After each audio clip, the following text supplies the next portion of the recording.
Good afternoon, I'm Sean Yao, and this is One News Now. Our economic managers welcome the Senate's passage of the Maharlika Bill.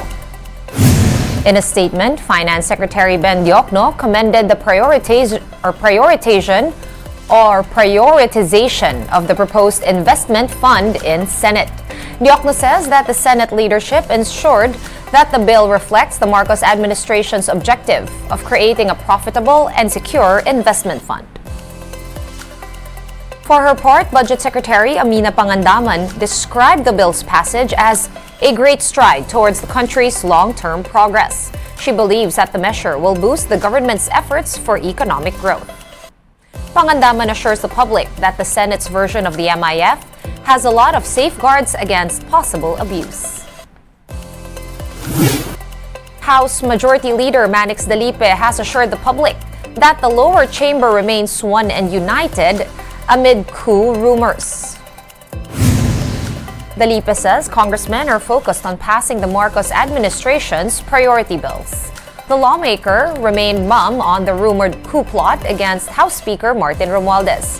Before this, several parties comprising the House supermajority signed an agreement in support of the ruling party, Lakas CMD. Lakas CMD is led by Speaker Martin Romualdez, while Pampanga Congresswoman Gloria Arroyo is Chairman Emeritus. Arroyo has been linked as the mastermind of the coup, something she had repeatedly denied.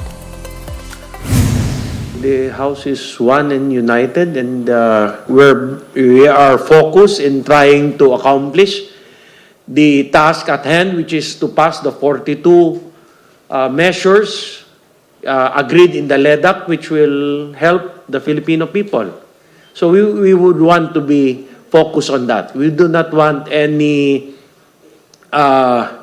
thing that would keep us off track. In other news, former Social Welfare Secretary Erwin Tulfo cannot sit as congressman just yet.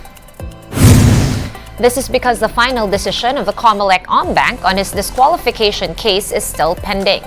Petitioner Moises Tolentino Jr. had earlier filed a motion for reconsideration seeking to reverse a ruling by the COMELEC Second Division dismissing the new disqualification cases against Tulfo.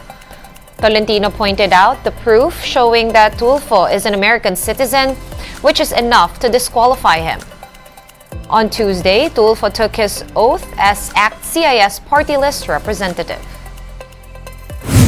We're just awaiting the formal communication from the COMELEC so that he can actually take his office, no? But the oath taking is just a formality that is one of our requirements.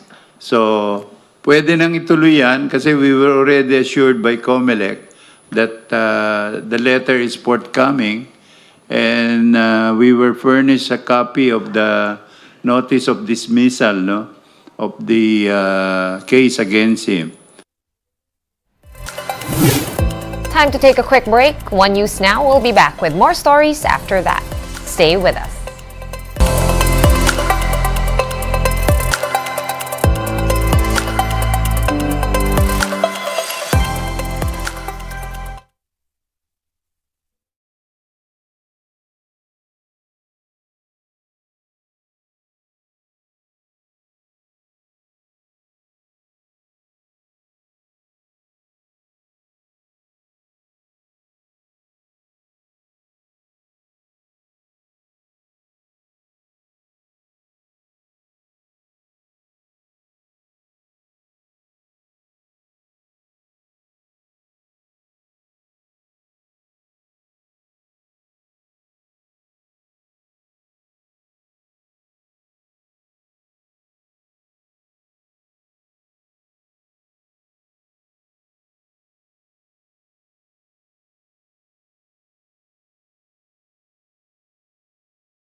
You're still watching One News Now. I'm Sean Yao.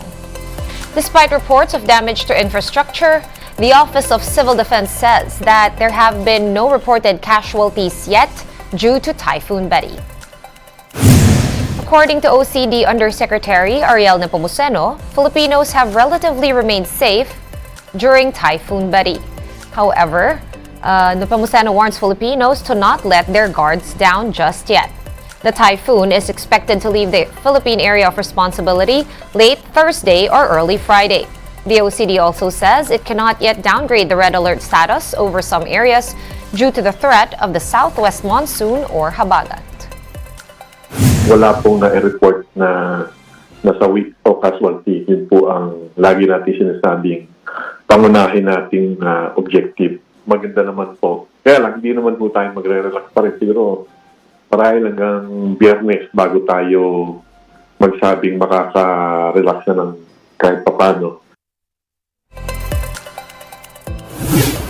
And Typhoon Betty has maintained its strength as it accelerates over the sea east-northeast of Batanes.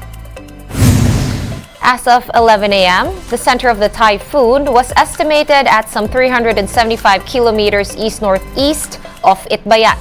It is packing wind speeds of up to 150 kilometers per hour. The typhoon is moving northeastward at a speed of 10 kph. It is seen to gradually accelerate today through tomorrow while moving generally northward over the waters east of Batanes. Betty is also forecast to steadily weaken over the next 5 days. At 11 a.m., Batanes is the only province under signal number 2.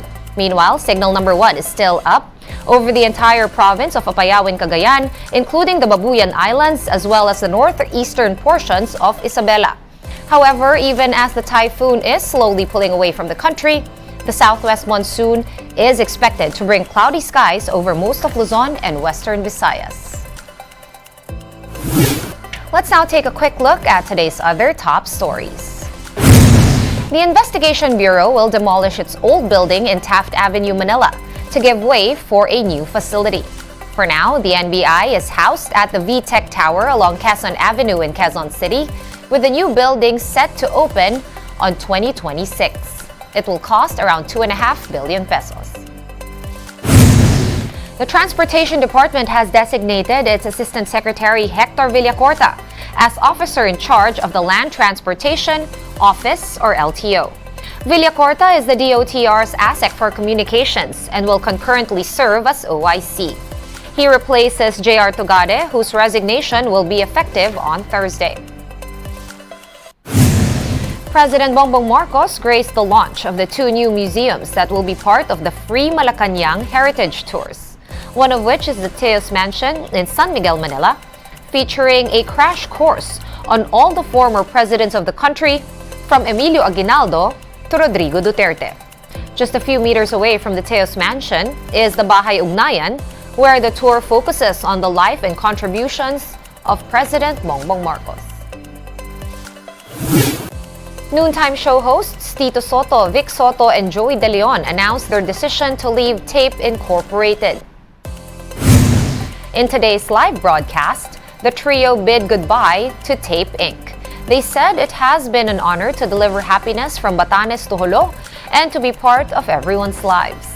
Former Senator Tito Soto earlier revealed having management issues with Tape after former Congressman Romy Haloshos took over the production company.